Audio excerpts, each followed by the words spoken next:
I'll take that as a yes, then.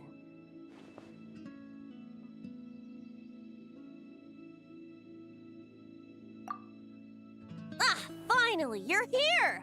Do you have a message for me from someone by any chance? There's not a single prophecy about you in that dictionary.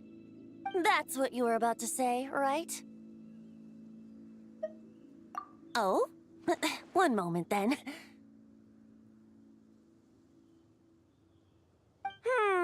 Your curiosity seems as strong as ever, Barbeloth. Alas, my future will have to remain absent from your dictionary.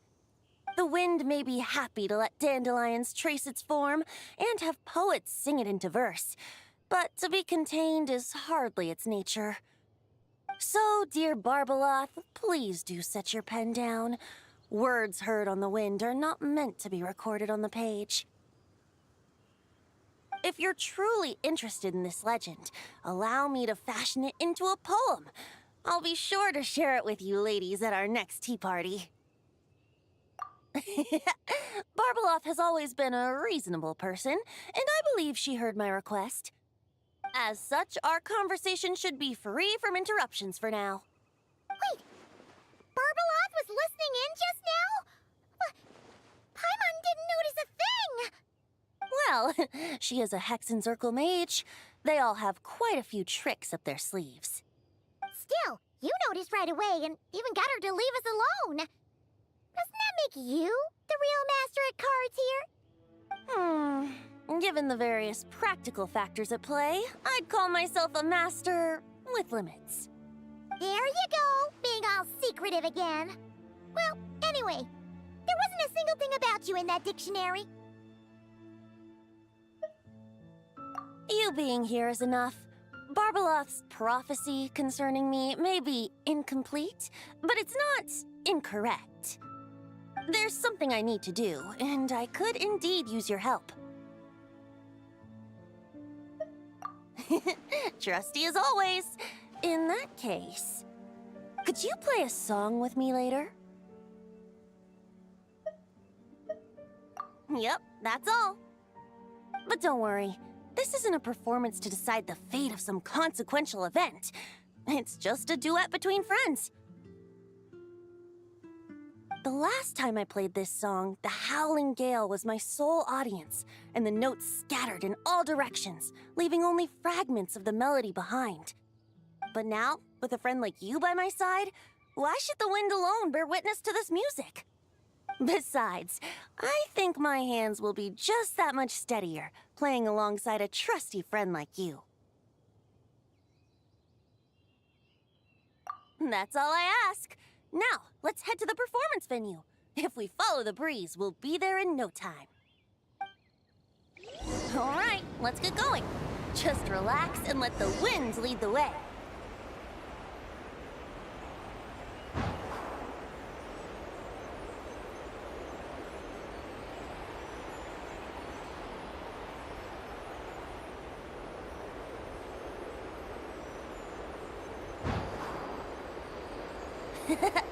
No need to hold your breath. In and out. Easy does it. I let the birds know we would be coming, so we won't run into them.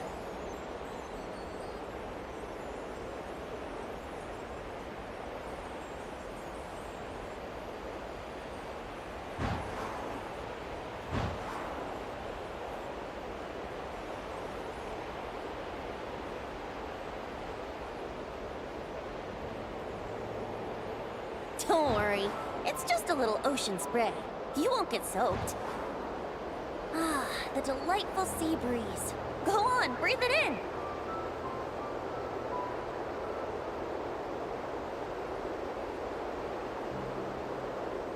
We're almost there.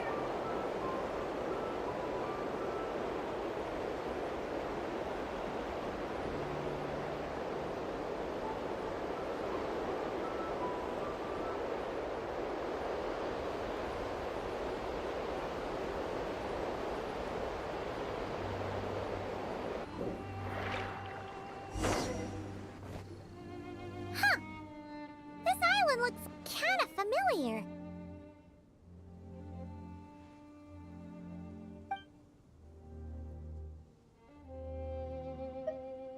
Not always. It was once an isle like any other. An ordinary, unassuming aggregation of sand and gravel. That is, until seeds of stories were brought here by the wind and cultivated by time. And in due course, the wind brought forth new tales, and time caused them to grow into legends. So with that, allow me to welcome you in truth to this island favored by time, traveler. This is the place where time and wind met in the distant past. Whoa! You suddenly sound so serious, Tone Deaf Bard. Paimon's not sure she's following this conversation anymore either. Fret not, dear Paimon.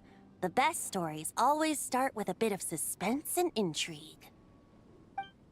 I told you about this before, remember? About how I encountered time at the Thousand Winds Temple and received some help? Well, it was because of time's help that those first winds of freedom were able to blow so strongly. But forceful gales like that are most suited to wiping things clean, not helping things grow. So, after a few crises in Mondstadt were resolved, I made the winds gentler. Just strong enough to bolster the people in times of need without knocking them off their feet.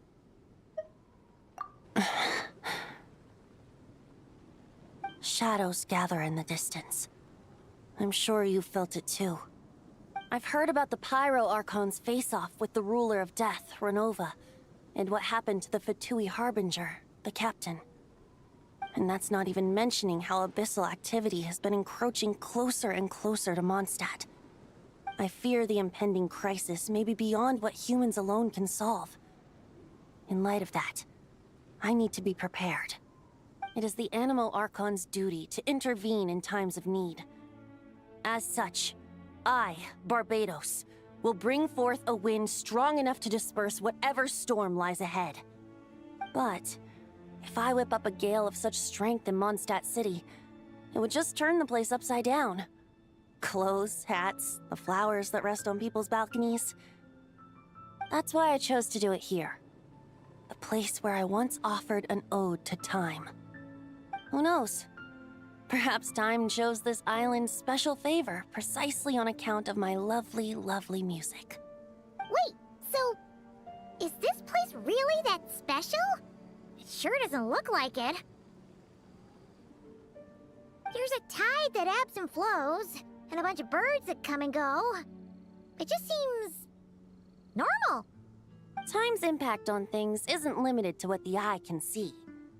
Think of it like a ripe sunsetia. If the outer peel remains intact, it's nearly impossible for the average person to tell whether the fruit inside is ripe. But even the tiniest hole in said peel will cause the fruit to rot, starting from that spot. Nestled in the hands of time, not one blemish marks this island's peel. Thus, time's influence on its very essence remains hidden to all. At the most fundamental level, of course, all things that lack time's favor will be erased at some point. But with the power that remains here, I can leverage time to draw a boundary around the wind. That way, the outside world won't notice a thing, no matter how powerful of a gale I whip up here. Of course, as the one requesting help, I should offer something in return. That's why I invited you here, traveler. So we could perform an ode to time together. Just let me know when you're ready. Oh, and I can lend you an instrument if you need one.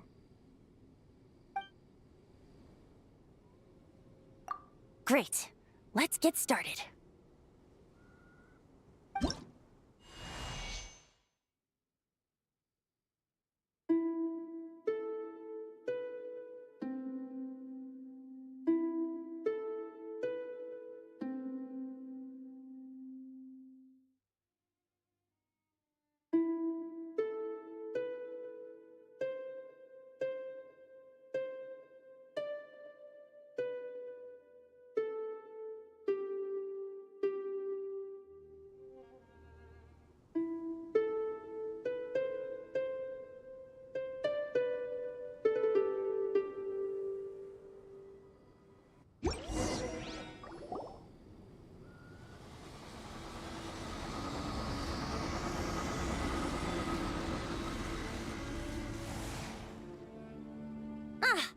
Looks like our music has moved some in our audience to step on stage.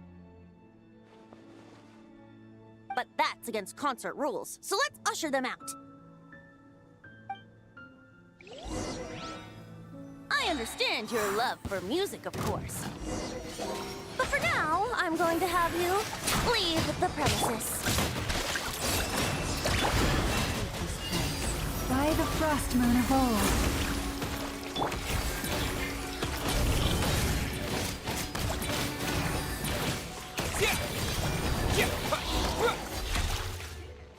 All right, that should do it.